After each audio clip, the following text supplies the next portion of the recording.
Welcome back to London, and thank you for joining us tonight, and congratulations on such a fascinating, elegant, delicious movie. I keep thinking it reminds me of, in a good way, of kind of Hitchcock meets Cirque with that signature Anderson odd creepy twist. It's wonderful. Now, I've heard various theories as to, I know it sounds banal to say where do you get your ideas from, but I've heard such interestingly contrasting stories about the genesis of this. One is that it sprang out of your wife's treatment of you when you were sick. One is that Jonny made a casual remark about something you were wearing that got you interested in looking into fashion. And just, could you tell us a little bit about how it grew? It was all of those things. I take like about 5 minutes to get dressed. Jonny takes about 5 seconds to get dressed, and he accused me of acting like Beau Brummel. Then I had to go look up Beau Brummel. So when I started to read about Beau Brummel and how he would take 2.5 hours to get ready every day, I thought that was a really interesting character. They made a movie about him that was interesting, but it was just one of the many small little things that lead you towards an idea that is usually kind of half-cocked and half-baked, and wanting to work with Daniel was a priority. And there was a thin premise of a story of a man who, when ill, there's a different side to him that kind of emerges, and how that affects the balance of the relationship between this man and woman. So. Now, instead of writing a complete script, you two worked a lot together on this as it was developing. Is that right? Are you sitting on your microphone? No. Yes. Oh, okay. I think I'd have noticed. Sorry. I didn't mean to interrupt the flow. We started working together. At first in New York, and then in Ireland, and then where else did we go? And then we ended up in Costa Rica. No, yeah.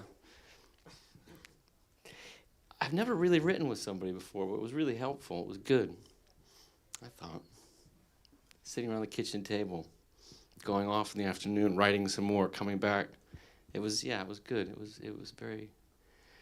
It was a very smart way to work practically, because there was so much Daniel needed to get going on to sort of learn how to do in terms of the preparation, in terms of sewing and draping and all that kind of stuff. So we were working simultaneously on many different fronts, just to not waste any time, to get into it. And there was so much to do.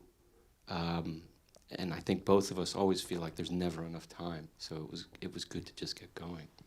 Daniel, looking back on the roles you've taken on, and Reynolds Woodcock in particular, can you put your finger on what it is, what it was about a character that you were looking for to intrigue you, to excite you, to make you want to commit yourself to it fully? Well, this was definitely an exception, so I'm not sure I can include it in as far as it didn't exist when we started. So we worked towards something or other, and then kind of kept on re-examining it. And but in the past, I think it's almost invariably been. Well, it's hard to know why one is intrigued by another life as opposed to a different life, but it's always been with a sense that it's something completely unknown to me, and it's the mystery of a life unknown that has somehow drawn me into its orbit. And then once it's got me there, I've no choice but to keep trying to move towards it, in the hope that at some point you gain for yourself the illusion, at least, that you see the world through their eyes. Just as sometimes when you're walking in the street and you see somebody that's fascinating to you in some way, and you just imagine, or try to imagine what their experience of the world is. And it's really just, it begins with that. But with Paul, in this case, and we sort of felt that I think that we'd done one thing and maybe we should try something else and build from something from the ground up, and so it revealed itself over a very long period of time. And it was only after probably we'd been working for over a year or so that I suddenly thought, oh my goodness, I think I know who this might be. So it was very different. Thank you. Lesley, one of my favorite things in the movie is when Alma has shooed everybody out of the house to surprise Reynolds, and he's bewildered and he keeps repeating over and over again, "Where is Cyril?" It's like he isn't sure where he is or what's happening without his sister. And I gather you two met quite a while before filming started to get to know each other. Did you two create some elaborate backstory for the Woodcock children that you were? Well, I mean, we did create some backstory as you have to, but I think what happened really was that we didn't know each other particularly before we started work on the film, but we met 7 months or so before, and we just it was really easy. We just became friends. We became close quite organically, really. So that was good. That was a useful thing, because then you can a bit like what Daniel's saying about you can see somebody in the street who you become fascinated with, that you want to you wonder what their life is like, and you want to inhabit it. We could take that friendship that we had and transpose it into being useful, very useful for Cyril and Reynolds, who had to be able to sit and not talk and be fine with that, be quiet and comfortable. And you can't create that, you can't just slap that onto a situation. It has to be there. The foundations of that have to be there. So, but thankfully we quite liked each other, really. I was going to say, what if you'd hated each other's guts? Yeah, well, that wasn't the case. So. We'd make it work some other Then we'd way. have had to have acted, wouldn't we? Well, one of the lovely things about sibling relationships is that it's a sort of paradoxical thing of shared experiences, but having experienced the same things in a very different way. Yeah. So that we had our shared history, but our responses to that history were very different ones. Exactly. Yeah. No, it was good. Like Mom always liked you best. Oh, well, let's not go there. I don't want to fight him, not tonight.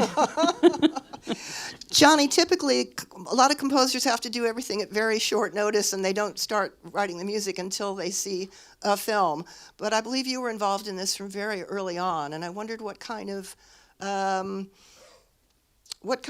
verbal cues or clues or references Paul talked to you about, or what kind of conversations you had to start writing the music before filming started.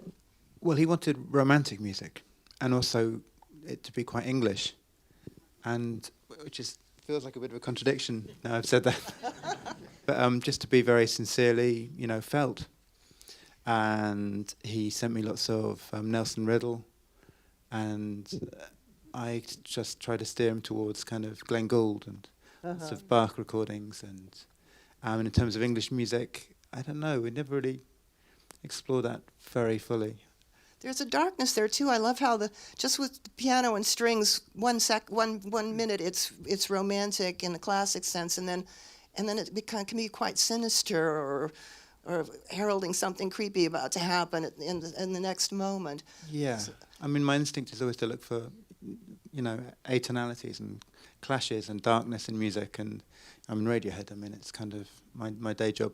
So this was about kind of resisting that urge as much as I could, and to be, like I say, sincere and genuine in the romance of it, or not feel ashamed as I feel ashamed talking about it right now. Just, let it out. JoAnne, you've worked with Paul in all of his films, but this is the first one outside the U.S. Of course, you're British, but I wondered what was exciting or challenging or most satisfying for you from your point of view. Well, it was exciting to come back and do a film in England. And Paul had wanted to work here for a long time, so that was exciting to me that actually came to happen. I think Paul's style of working was difficult for the British to understand at the beginning until they got into the groove. The whole sort of system between the way the English work and the Americans work. I think it was difficult finding a house to, the Fitzroy house that we had. We looked at lots of different houses, and it was hard to find something that hadn't been modernised, that you could bring down, or something that wasn't a complete wreck that you had to really do up from scratch.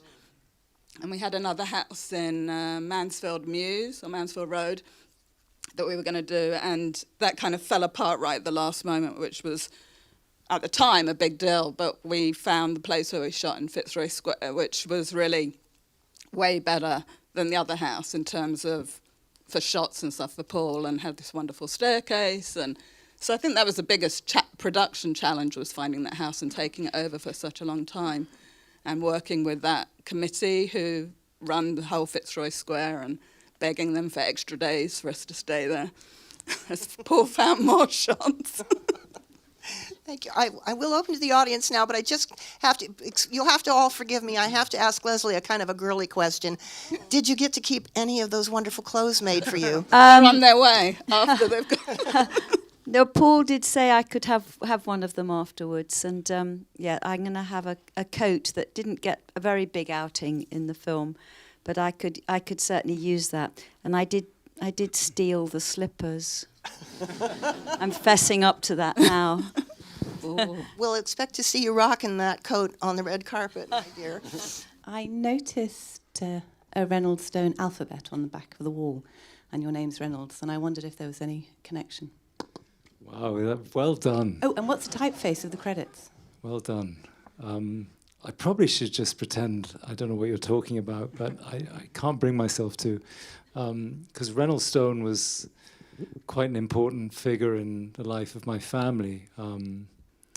And he was, for people that aren't aware of his work, he was probably the greatest living wood engraver in this country during his lifetime.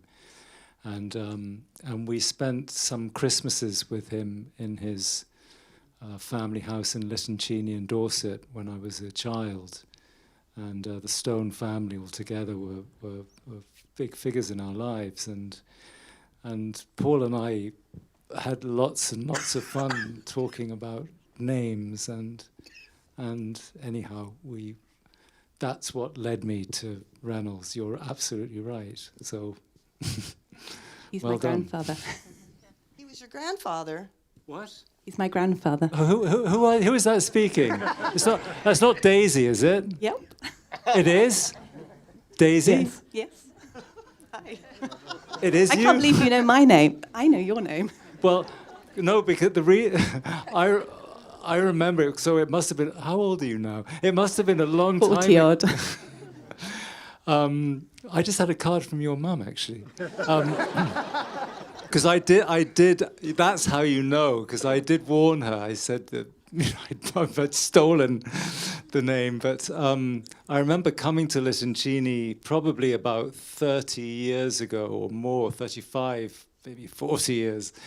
And I wasn't sure even if the family was still there. And I remember walking through the street and hearing children's voices in the garden of the house.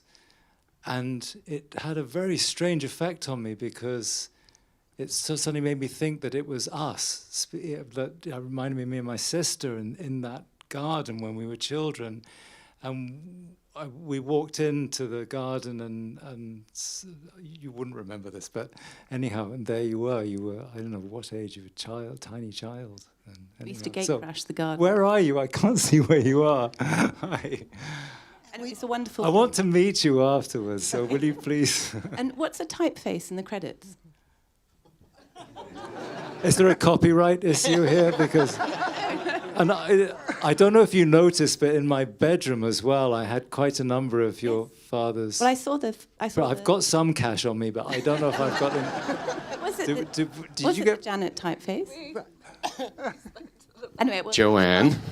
We spoke to the family. And We'll settle up. Don't worry. It's all going to be. I'm delighted. Great, To thank be you. continued. Go Sorry, ahead, thank sir. Follow Follow that. I can't, but I can make a reference to the dandies.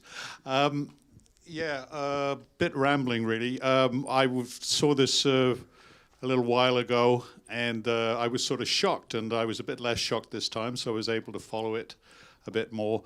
I mean, I'm kind of shocked because, not really shocked, but I really loved Inherent Vice, you know, the Chandler-esque detective that smokes dope instead of drinking whiskey, and I love Thomas Pynchon and all that. And then something completely different you just said something about the dandies. I don't know what the connection is, but Byron was a dandy.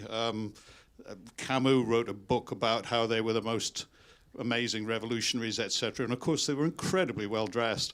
And I'm just wondering, what was the progress, sorry, if this is a rambling question, from Crazy Pynchon novel to Crazy Story about characters that I have never encountered before, and yet somehow I didn't understand them, but somehow they seemed to make sense. So we have that in common, at least. Backstory one can but imagine, but it all seemed sort of logical in the end. And I just wondered how you got to that progress, if that makes any sense at all. Well, it's the first time I've ever heard that this movie's weirder than Inherent Vice. That's the first time anybody's ever said that. But no, well, listen. I mean, I remember finishing Inherent Vice, and Daniel had. Well, I guess Daniel had finished Lincoln 3 years before that. But it was time, and there was an impulse like that. It's time to get to work, you know. And usually, some things that you have floating around for a while maybe come to the surface, or maybe your just instinct is to do something completely different.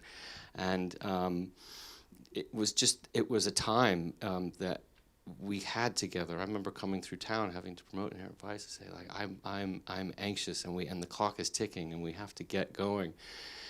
But then after that, he said, well, what do you got? I was like, not much, but how about there's a man and a woman walking on a hilltop, and then I had some Beau Brummel stuff, and then just conversations keep leading, and the next thing you know, we're talking about Balenciaga. So, and his memory could be completely different of it than mine. But I think it was an old man and a young woman, and the old man gets sick. I think that's. Okay, yeah, that's that. I remember that as well. So yeah, trying to remember it, and now it seems crazy how long ago it was. But maybe the answer to your question is usually I'll have a feeling that whatever you've just finished, you want to get as far away from and try and emerge and try something brand new and challenge yourself and do something that is foreign to yourself.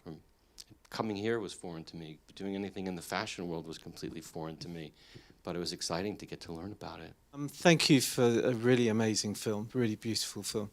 My question is for Daniel. Is this your last film? Is my first question. My second question is, were you searching for a final film to do, if it was your last film? And thirdly, the way that you have worked with Paul on this, is that unique to the two of you? Is it in relation to you? Yes, no, yes. Right. Could you elaborate, please? Thank you. Paul just said it was a foreign thing to him. To me, as someone sort of steeped in Englishness, you seem to capture the texture of Englishness in an incredible way, and that's not that entirely down to performers and music and everything that we've seen and the writing, but the physical, visual texture was, for me, one of the outstanding features of this film, which is probably apt for a film about materials and cloth as much as anything. But did you have any kind of quality control system to get it right, because a lot of English people would say, Americans, they don't understand. But you seem to get it right, and I'm sure that your colleagues on the platform will have contributed to that. But could you maybe comment on that? Well, yeah, thank you for saying that, because I would think I was so paranoid of getting it wrong that, you know, I've got a great Englishman here, and then we got a great English girl, and then we got a great English composer. So, and JoAnne's from here. So I was aware that I needed help, and I didn't want to blow it. We worked with a fantastic designer, Mark Tildesley, who's here as well. You know, it was the first time I'd worked with him, and the year of coming here and being toured around and traveling the country looking for different country homes and different townhouses here was my real, I mean, I've spent a lot of time here and I've come to visit Jonny and I love it here, but that year of driving around with Mark was really sort of an immersion of just trying to see it through my eyes, but also be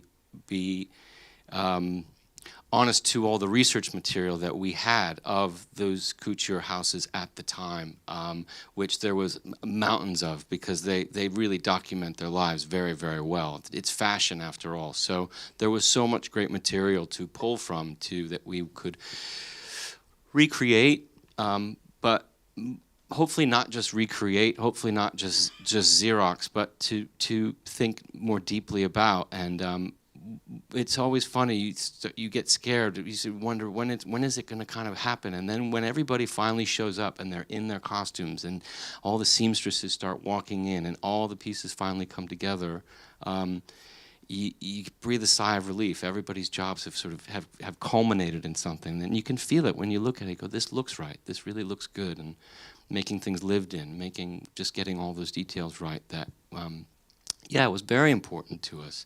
And particularly important to me. I did not want to blow it, or didn't want to come here and be accused of blowing it. Because all your performances and work was incredibly beautiful, but for me there was also so much more that stayed behind the beauty. In 25 words or less. Oh, well, I think the thing is that the world is the backdrop, really. I mean, for me, the film is about something very fundamental, which is love and life and relationships, and how complex all of that is, and how achieving that juxtaposed with one's life, whatever one's life is. In this film, it's a highly creative person, and that the beauty side of it is a backdrop. I don't know what I can say beyond that. I mean, I think the film is very.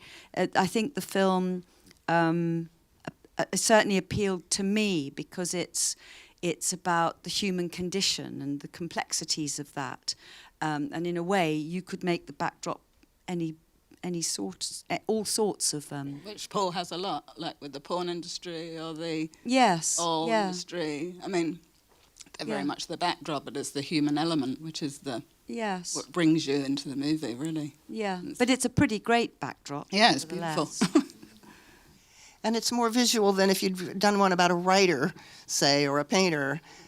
Because it could have been, but gives it a different texture, doesn't it? Yeah, for sure. I mean, it was not lost on us. I mean, I like what you said, and it definitely occurred to us, like, look, this is a great venue and it's great set decoration, but that's what it is. It's there to get us going on the road, and the details of it are really great to help you along and to look at. Yeah, thank you for saying that. JoAnne, you said there was a difference between working in America and the way that we work here in England. Could you comment further on that, please? Well, the whole system, that the grips and electrics are completely different, no, Paul? Yeah. Which was, and also we didn't have like a traditional like DP. It was like a hybrid between Paul and our gaffer from America, and we brought over our camera operator and first AC and key grip. So they were also working in a very different system to they've been working in America. So that kind of took a while to kind of work out that, but we had a fantastic group of young English guys who are our electricians, and the whole grip and electric thing. And you know, Paul likes to take quite a lot of time when he shoots. It's part of the process, and I think a lot in England, as far as I know, obviously in the independent world anyway, it's kind of very much more structured, and you don't go back and reshoot things, and we do that when we film, and I think that was a surprise to people, but once we started doing it, they understood, but it was a different method than they've worked with. It was a surprise to me. Yeah. Right, I mean, Yeah. you could speak for I haven't, made a film here in like 20 years or something, so. No, it was that, I mean, I wasn't sure what that was about, whether that was to do with the difference between shooting in the States and shooting here, or whether it was a Paul No, it's thing. part of Paul's process, and I talked to a lot of people about that during pre-production. This is how Paul worked, but I don't think anyone really believed me. And then it actually happened, and I was like, well, I told you this is how it is. So it was interesting, like people sort of adapted into it, and, really very proud of what they've... The part of Alma, excuse my voice, was she always going to be non-English, or did that kind of develop? No, she was always an immigrant. Because she has no backstory that we know of, and she's working in this tea shop in the lovely old hotel. Right. We had a little bit. We decided to take it out in favor of it being a little bit more mysterious. Just let her accent do the work, and this sort of... and maybe that was a mistake. I'm not sure. I don't think it was. But if you just need to get the sense that at that time that she's from somewhere Different. Preferably somewhere Eastern Europe. I know this. I am Czech. It's very interesting. What about the irritating habits? That's the other thing. When did they come into the idea? All the irritating things that they both did to each other, for which I would kill. I mean, I couldn't survive in that relationship.